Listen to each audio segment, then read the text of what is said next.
So hello guys, it's me once again, Michael Bernales of PH Property by DMCI Homes. So kamusta kayo guys? I hope you're well and good. So hulaan nyo guys kung nasan ako ngayon. So right now, we're here at the Liceo Residences near GMA Kamuning. And nandito tayo ngayon sa isang street ni Liceo, which is si Summer Ave. So this is the residential area na napakalapit ni Liceo. At the same time yung kabila, nandun si EDSA. So kanina kung nakita nyo dun sa unang unang preview ko nung mismong lugar niya, yan makikita nyo naman na napakalapit niya. And syempre easily accessible na siya papuntang south. Kasi since yung side ni Liceo is on the south side, yung papunta niya. And madali na tayong papuntang Makati, Quezon City, Pasig, Ortigas, ayan, napakalapit lang din niya. And also guys, once I have released the unit layout, the price list, yan, please feel free to contact me right away kasi syempre meron tayong mga registrations, yan, yung mga lottery event natin para at least makuha rin natin yung magiging promo discounts and yung magiging launching discount niya.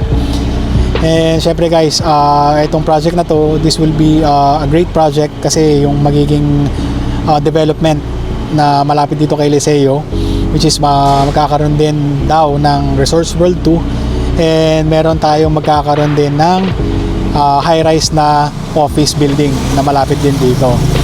And syempre guys, marami tayong mga QC projects here ni DMCI Homes. So ito yung magiging latest project ni DMCI Homes, which is si Liceo. And meron tayong The Oriana, which is in Aurora Boulevard. So yung Oriana South yan, which is just released lang din, and naging marami ding kumuha doon, lalo na yung mga studio units and 1BR. And syempre meron din tayong Erin Heights, which is in UP, Commonwealth Avenue, corner Tandang Sora. So tingnan nyo guys, napakaraming magiging projects pa ni DMCI Homes dito.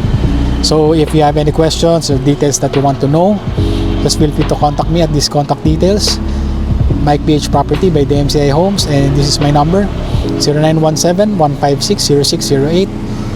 So ayun guys, please also subscribe on my YouTube channel para ma-notify kayo sa mga updates na meron pa akong mga i-upload. So thank you guys and have a great day ahead, and God bless.